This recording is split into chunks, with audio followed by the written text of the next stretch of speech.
प्यारे बच्चों, नवोदय परीक्षा के इस प्रिपरेशन के वीडियो में आपका स्वागत है। और अभी लास्ट वीडियो में हम डिस्कस कर रहे थे मैथमेटिक्स के सेकंड चैप्टर के बारे में, जो कि है पूर्ण संख्याओं पर चार आधारभूत संक्रियाएं। तो इसको हमने पहले डिस्कस किया था, पूर्ण संख्याएं क्या होती हैं, ठीक है, और उसमें आधारभूत संक्रियाएं कौन कौन सी हैं, संवरक है, क्रम विनिमय है, ठीक है। इसके बाद में साहचर्य है, बंटन का नियम है। ये सारी चीज़ें जो है आप पढ़ चुके हैं। इकाई तत्व है, शून्य के क्या गुण होते हैं, एक के क्या गुण होते हैं, और इसके बाद में हमको डिस्कस करना था विभाज्यता की नियम के बारे में, ठीक है। तो विभाज्यता होती क्या है, पहले इसको समझते हैं, ठीक है। जैसे इसमें लिखा गया, पूर्णतः विभाज्य होने की स्थिति को विभाज्यता बोला जाता है। विभाज्यता का मतलब है कि किसी भी संख्या से किसी भी दूसरी संख्या को अगर हम भाग कर रहे हैं तो वो पूरा का पूरा कट जाए, उसमें कोई शेष ना बचे, ठीक है, पूरी तरह से विभाज्य हो जाए, ठीक है, तो उसी को विभाज्यता बोलते हैं। जैसे मान लो हम कोई एक संख्या ले लेते हैं, ठीक है, बहुत छोटा सा संख्या लेते हैं, छोटी सी संख्या 16, इसको भाग करते हैं 4 से, ठीक है, तो हमको 4 मिलता है उत्तर में, ठीक है। कुछ और भी भाग करके देखते हैं, 144 ले लेते हैं, इसको हम भाग कर देते हैं 4 से, ठीक है, तो इसको भाग करेंगे तो कितना हो जाएगा, 36 हो जाएगा, ठीक है। ऐसे ही दूसरी कोई संख्या ले लें, ठीक है, 196 ले लेते हैं, ठीक है, इसको भाग करते हैं, ठीक है, इसको भाग करते हैं 8 से भाग करते हैं तो कितना हो जाएगा, 32 हो जाएगा, ठीक है। तो इस तरह से जो है हम संख्याओं को अगर भाग कर रहे हैं यहाँ पर तो पूरा का पूरा कट जा रहे हैं, ठीक है। लेकिन कभी कभी ऐसा भी होता है कि अगर हम भाग कर रहे हो तो उसमें शेष बच जाए। जैसे एक छोटी सी संख्या है 12, इसको अगर हम 5 से भाग कर देते हैं, ठीक है, अगर इस 12 को 5 से भाग करें तो यहाँ पर हमको उत्तर में 2 मिलेगा, और अगर दशमलव में भाग करेंगे तो ही ये कटेगा, नहीं तो फिर कटेगा नहीं, इसमें शेष आ जाएगा, है ना। ये भागफल जो है, भागफल इसका 2 हो जाएगा, और शेषफल यहाँ पर कुछ मिल जाएगा, ठीक है। क्या मिलेगा, शेषफल यहाँ पर 2 मिलेगा, ठीक है। तो यहाँ पर क्या हो रहा है, भागफल 2 मिल रहा है और शेषफल 2 मिल रहा है, यहाँ पर पूरी तरह से नहीं कट रहा है।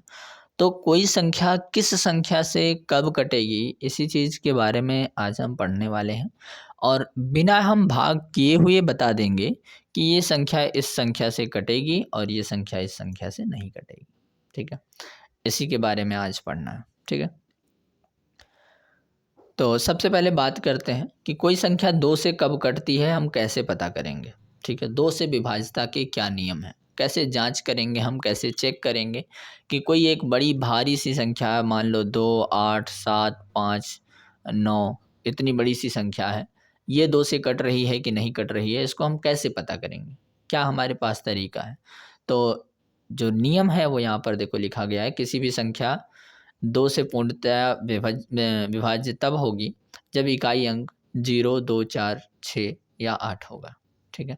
अगर उसके लास्ट में इकाई अंक मतलब ये दाहिने पे जो सबसे लास्ट में एक गिनती लिखी गई है ना, अंक लिखा गया, अब वो अगर इनमें से कुछ भी मिल जाता है तुमको, तो बता देंगे कि ये संख्या जो है 2 से विभाजित है, कट जा रही है, ठीक है। और अगर इनमें से कोई लास्ट में नहीं मिलता है, इसका मतलब ये नहीं कटेगी, ठीक है। तो यहाँ पर देखने पर लग रहा है कि यहाँ पर लास्ट में 9 है, इसलिए ये 2 से नहीं कटेगी, इसमें 2, 4, 6, 8, 0 में से कुछ नहीं है, ठीक है। तो यहाँ पर जो है ये संख्या नहीं कटेगी। कोई दूसरा एग्जाम्पल लेते हैं, मान लो एक है 5726, ठीक है। इस संख्या को देखते हैं, ये कटेगी कि नहीं कटेगी। तो यहाँ पर देखो लास्ट में 6 है, यहाँ पर भी 6 मिल रहा है, लास्ट में 6 है, तो यानी मतलब ये कट जाएगा, और इससे ऊपर वाला जो है, पहले वाला जो था, ये यहाँ पर नहीं कटेगा, ठीक है। तो हम लास्ट वाले संख्याओं को, है ना, इसको देख करके हम बता सकते हैं कि कौन सी संख्या कटेगी और कौन सी संख्या नहीं कटेगी 2 से, ठीक है। इसी तरह से अब 3 से भी विभाज्यता का कुछ नियम होगा, ठीक है, कुछ चीज़ें होंगी जिसको देख करके हम बताएंगे कि 3 से कटेगा या फिर 3 से नहीं कटेगा, ठीक है। तो किसी भी संख्या, यहाँ पर 3 रहेगा, ठीक है।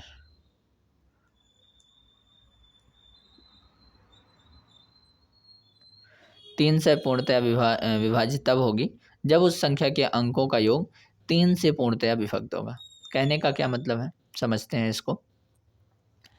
हम कोई एक उदाहरण लेते हैं, मान लो यही ऊपर वाला उदाहरण लेते हैं, 2 7 2 8 7 5 9, ठीक है।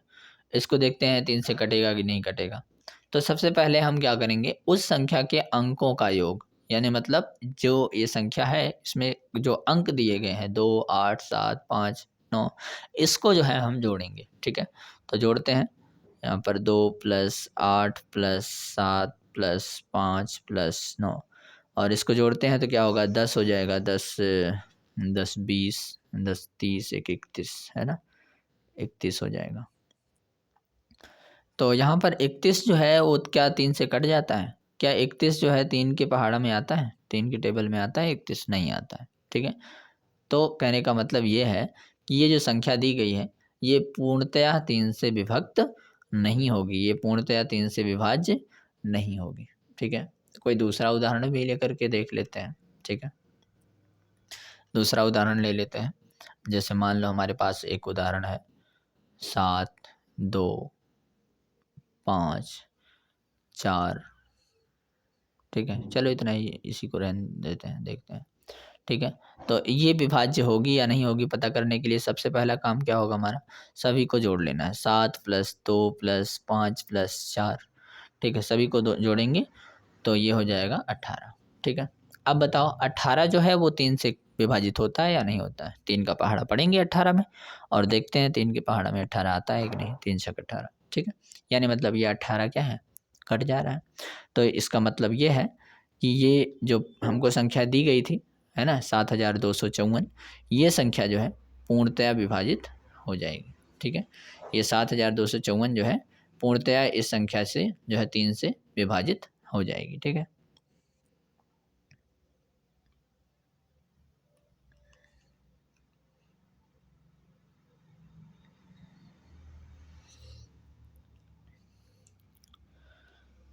आगे देखते हैं 4 से विभाजितता का नियम, ठीक है। किस तरह से पता करेंगे कि कोई भी संख्या 4 से विभाजित है या नहीं, ठीक है। तो 4 से विभाजितता का नियम क्या होता है कि जब किसी संख्या के अंतिम 2 अंक 4 से विभक्त हों, विभक्त मतलब विभाजित, ठीक है, अथवा किसी संख्या के अंतिम 2 अंक 0 हों, तो वह संख्या 4 से पूर्णतः विभक्त होगी, ठीक है। कहने का मतलब ये है कि कोई संख्या है उसके लास्ट के केवल 2 अंक देखो, सारा नहीं, केवल 2 अंक देखो, अगर वो 4 से कट रहा है या फिर लास्ट के 2 अंक 0 हैं तो निश्चित रूप से वो 4 से कट जाएगा, ठीक है। जैसे मान लो कोई एक उदाहरण लेते हैं, 7 2 5 और 2, ठीक है। इस संख्या को देखते हैं और इसको जो है काटने की देखते हैं, चेक करते हैं कि ये विभाजित है 4 से या नहीं है। तो सबसे पहला काम क्या करेंगे, लास्ट के 2 अंक देखेंगे इसके, 5 और 2, ठीक है। और देखते हैं कि 5 और 2 में 52 में जो है 4 से विभाजित होगी या नहीं होगी। तो इसमें सबसे पहले हम 52 में पहाड़ा तो पढ़ नहीं सकते हैं, इसमें इस तरह से देखेंगे 4 1 के 4, है ना, यहाँ एक हासिल हो जाएगा, 4 3 12, यानी मतलब 52 में अगर भाग देंगे तो कितनी बार जाएगा, 13, ठीक है। 13 बार जाता है और 52 में ये 52 जो है वो कट जाता है, ठीक है। तो कहने का मतलब ये है कि ये जो है लास्ट के 2 अंक जो हैं वो 4 से विभाजित हैं। इसका मतलब है ये पूरी की पूरी संख्या जो है वो 4 से विभाजित हो जाएगी, ठीक है। तो यहाँ पर जो है ये जो संख्या लिए थे हम 7252, ये 4 से विभाजित है, ठीक है। ऐसे ही दूसरी संख्या में भी चेक किया जा सकता है, ठीक है। लास्ट के 2 अंक देखेंगे, भाग करेंगे उसमें 4 से, और अगर वो विभाजित नहीं होगा तो फिर पूरी संख्या विभाजित नहीं है, और अगर वो विभाजित हो जाता है तो पूरी संख्या विभाजित हो जाएगी 4 से, ठीक है। 5 का नियम बहुत ही सरल है, जैसे 2 का नियम था, है ना। 2 वाला तो थोड़ा सा ढेर सारी संख्याओं को याद करना था, अंकों को, लेकिन 5 की विभाज्यता में ज़्यादा याद भी नहीं करना है, बहुत ही सिंपल है कि कोई भी संख्या 5 से पूर्णतया विभाजित तब होगी जब उस संख्या का अंतिम अंक 0 अथवा 5 हो। कोई भी ऐसी संख्या ले लेते हैं उदाहरण के तौर पर जिसके लास्ट में 0 हो या 5 हो, तो वो निश्चित रूप से 5 से विभाजित होगी, ठीक है। कोई भी उदाहरण ले लो, 7 2 5 6 0, ठीक है, ये 5 से कट जाएगा क्योंकि लास्ट में 0 है। कोई दूसरा उदाहरण ले लो, 2 5 7 2 8, ठीक है, ये जो है लास्ट में 8 है यानी मतलब 0 या 5 नहीं है, इसका मतलब ये जो है 5 से विभाजित नहीं होगा। तो ये जो है 72,560 जो है विभाजित हो जाएगा, और ये जो है 25,728 जो है ये विभाजित नहीं होगा। ठीक है, तो ये रहा 5 से विभाजिता का नियम, है ना, कि लास्ट में 0 अथवा 5 हो तो वो 5 से विभाजित हो जाएगी। ठीक है, आगे देखते हैं 6 से विभाजिता का नियम। 6 से विभाजिता का नियम जो है डिपेंड करता है 2 और 3 से विभाजिता पे। ठीक है, अगर 2 से भी विभाजित है और 3 से भी विभाजित है तो इसका मतलब कि वो संख्या जो है 6 से भी विभाजित हो जाएगी। ठीक है, कोई भी उदाहरण ले लेते हैं, जैसे एक छोटी सी संख्या लेते हैं पहले 12। ठीक है, 12 में देखो क्या होगा कि लास्ट में 2 है इसीलिए 2 से विभाजित हो जा रही, और 3 का भी पढ़ा जाता है इसीलिए 3 से भी विभाजित हो जा रहा है। इसका मतलब है कि ये जो है 6 से भी विभाजित हो जाएगा। ठीक है, कोई बड़ी संख्या भी लेते हैं अगर, ठीक है, कोई बड़ी संख्या का उदाहरण भी लेते हैं, मान लो 7, 2, 5, 4 ये संख्या ले लेते हैं। चलो इसमें देखते हैं 2 से विभाजित होगा कि नहीं। लास्ट में 4 है ना, बताए हैं कि जिसके लास्ट में 0, 2, 4, 6, 8 होगा वो जो है 2 से विभाजित हो जाएगा। तो यहाँ पर ये संख्या जो है 2 से विभाजित हो जा रही है। अब पता करते हैं कि 3 से विभाजित है या नहीं। 7 और 2 को जोड़ेंगे 9 हो जाएगा, 9 5 14 हो जाएगा, 14 4 18 हो जाएगा, यानी मतलब जोड़ करने पर इसका 18 आ रहा है, जो कि 18 जो है 3 से विभाजित है। तो कहने का मतलब ये 2 से भी विभाजित हो जा रही है और 3 से भी विभाजित हो जा रहा है, यानी मतलब कि ये जो है पूरा का पूरा 6 से भी विभाजित हो जाएगा।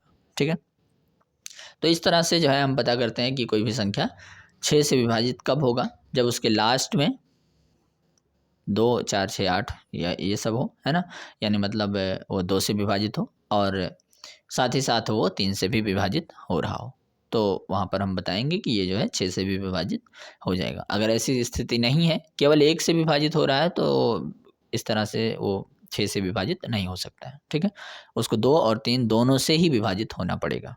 ठीक है, आगे देखते हैं 7 से विभाजिता का नियम। क्या है 7 से विभाजिता का नियम? 7 से विभाजिता का नियम काफ़ी टफ होता है, और होता तो कई है, इसमें एक नियम नहीं होते हैं, कई नियम होते हैं, लेकिन वास्तविकता यही है कि 7 से विभाजिता के नियम जो हैं वो थोड़ा कठिन होते हैं।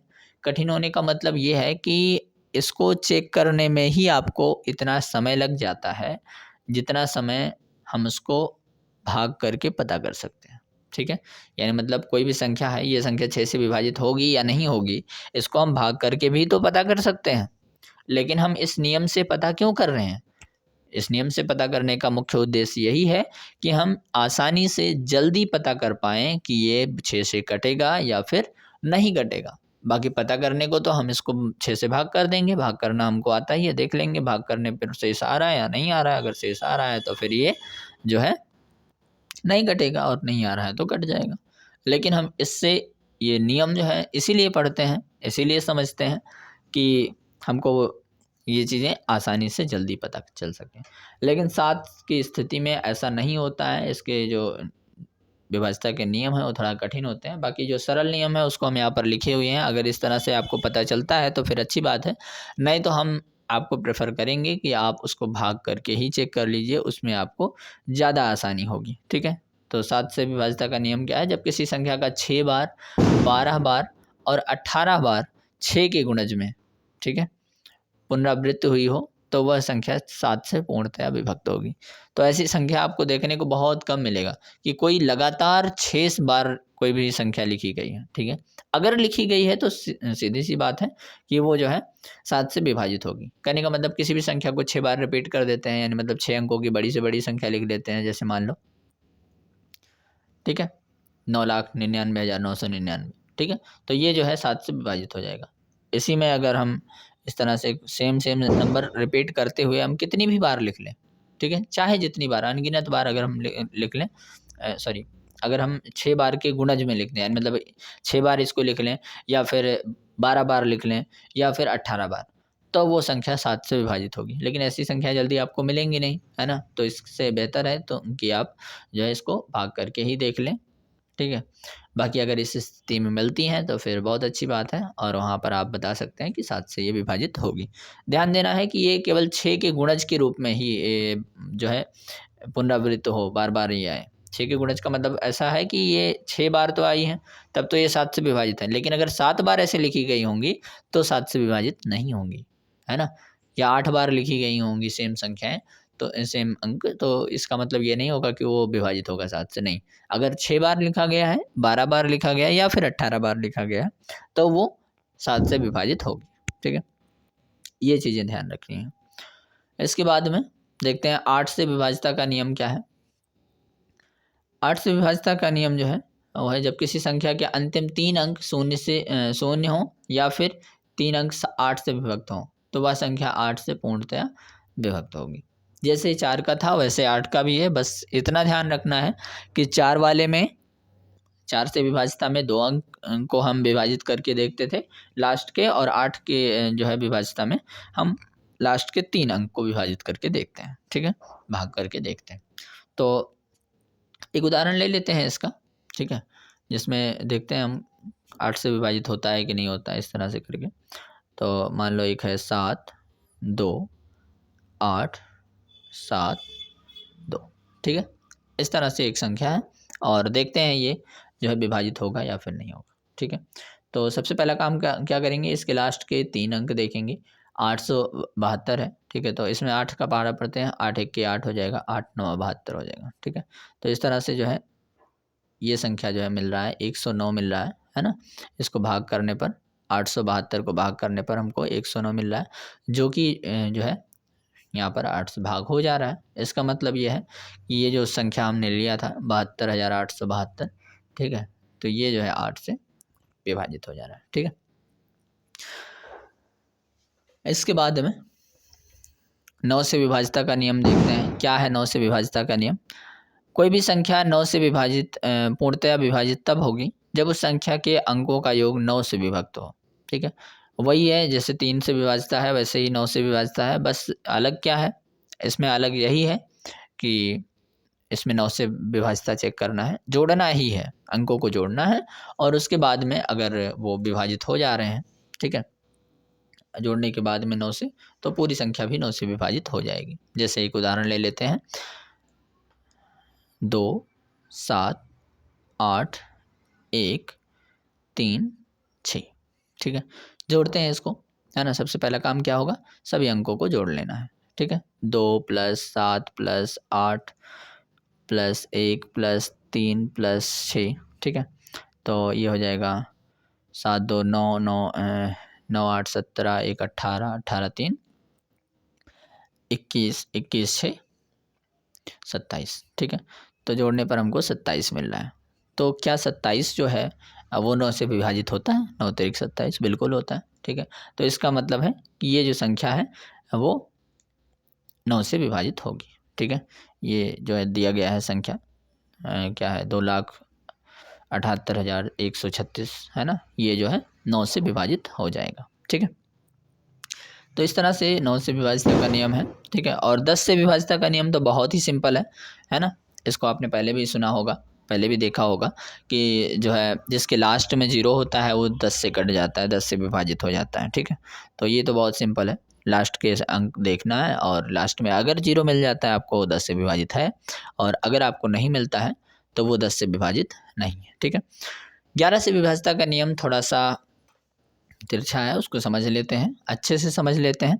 इसमें बोला जा रहा है यदि किसी संख्या के विषम स्थानों पर स्थित अंकों का के योग जो है सम स्थानों पर स्थित अंकों के योग का अंतर 0 हो। बात को अच्छे से समझते हैं कि कोई भी एक संख्या ले लेते हैं, ठीक है, जैसे 2 3 5 4, ठीक है, बस इतना ही रख लेते हैं, छोटी सी संख्या ले लेते हैं ना, या और ले लेते हैं थोड़ा सा 2 2, ठीक है। अब जो है इसको बोला जा रहा है कि इसके जो सम स्थानों पर स्थित अंक हैं, सम स्थानों का मतलब यह है कि दूसरे स्थान पे, ठीक है, सम स्थानों का मतलब है कि दूसरे स्थान पे दो, एक सम संख्या है ना, दूसरे स्थान पे, उसके बाद चौथे स्थान पे, उसके बाद छठे स्थान पे जो संख्या है, और उसके बाद में जो है बोला जा रहा है कि जो विषम स्थानों पे है, यानी मतलब 3 है ना, ये जो है पहले स्थान, तीसरे स्थान और 5वें स्थान पे जो है, इनको अलग अलग जोड़ लेते हैं। किसको किसको जोड़ना है हमको, इसको जोड़ेंगे, इन तीनों को, ठीक है। ये देखो विषम स्थान पे है, पहले, तीसरे और पांचवें स्थान पे है। और उसके बाद में हम किसको जोड़ेंगे, जो दूसरे स्थान पे है और जो चौथे स्थान पे है और जो छठे स्थान पे है, सभी को जोड़ते हैं। ठीक है, सम वाले को जोड़ करके एक तरफ लिख लेते हैं, विषम वाले को जोड़ करके एक तरफ लिखते हैं। ठीक है, चलो जोड़ते हैं। 2 में 4 जोड़ेंगे 6 में 3 जोड़ेंगे 9। ठीक है, और वैसे ही माइनस का चिन्ह लगाएंगे और ये जो है सम स्थान वालों को भी जोड़ लेते हैं। जैसे 2 5 2 7 है ना, ये 7 हो जाएगा, 7 2 9, इसको भी जोड़ने पर 9 मिला। यानी मतलब इसके सम स्थानों पर और विषम स्थानों पर जो अंक थे उसको अलग अलग हम जोड़ते हैं और किसी को किसी में से भी घटा सकते हैं, कोई दिक्कत नहीं। जो बड़ी संख्या मिलती है आपको उसमें से आप छोटी सी संख्या को घटा दीजिए और घटाने पर जो आपको उत्तर मिलता है वो या तो 0 हो, ठीक है, अंतर 0 हो, या 11 से विभाजित हो। यानी मतलब यहाँ पर 11 भी आ सकता है, यहाँ पर 22 भी आ सकता है, 33 भी आ सकता है। इस तरह से जो अगर यहाँ पर संख्याएं आती है 0 11 22 33 44, ठीक है, इस तरह से संख्या अगर मिल जाती है यहाँ पर घटाने पर, तो वो संख्या जो है, जो संख्या आप लिए रहेंगे वो 11 से विभाजित होगी। तो यहाँ पर देखते हैं जो ये संख्या है यहाँ पर 0 मिल जा रहा है, इसका मतलब ये जो है 11 से विभाजित है। ठीक है, यहीं पर जो है विभाज्यता का नियम खत्म होता है। ठीक है, इसके आगे की जो विभाज्यता के नियम हैं वो थोड़ा सा आपको एक तरीके से बोला जाए कि कठिन होता है ना। कठिन होने का मतलब बस वही 7 वाली स्थिति है। ठीक है, कि आगे की संख्याएं अगर विभाजित हैं या नहीं पता करना है आपको, तो आप सीधा सा उसको जो है भाग करके देख सकते हैं। ठीक है, ये जो है सरल तरीके हैं, इसीलिए इसको हम बताए हैं। ठीक है, 12 का जो है उतना सरल नहीं होता है थोड़ा सरल ही है। जैसे 6 का होता है वैसे लगभग 12 का भी होता है। ठीक है, 12 से विभाज्यता के नियम में क्या होता है, सबसे पहले चेक करना पड़ता है कि वो जो संख्या है वो 4 से विभाजित है या नहीं। अगर 12 से चेक करना है आपको कि कोई भी संख्या 12 से विभाजित है या नहीं, तो सबसे पहले चेक करना पड़ेगा वो 4 से है या नहीं और 3 से है या नहीं। ठीक है, जब दोनों का आप चेक कर लेंगे और उसके बाद में जो आएगा, अगर वो 4 और 3 दोनों से विभाजित हो जाता है तो वो संख्या जो है 12 से भी विभाजित हो जाएगा। ठीक है, बस आपको ये चेक करना है, दोनों में से जो है किसी एक से विभाजित होने पर 12 से विभाजित नहीं होगा, दोनों से विभाजित होना पड़ेगा तब वो 12 से विभाजित होगा। ठीक है, ये है 12 से विभाज्यता का नियम और फिर यहीं पर विभाज्यता का नियम हम ख़त्म करते हैं। ठीक है, और यहीं पर ये चैप्टर भी ख़त्म होता है। ठीक है, और इसके बाद में जो है आपको जो भी प्रोवाइड कराए गए हैं क्वेश्चंस उसको सॉल्व कीजिए। ठीक है, और कोई डाउट होता है तो आप इस नंबर पर कॉल करके भी पूछ सकते हैं, व्हाट्सएप चैट के माध्यम से भी पूछ सकते हैं। ठीक है।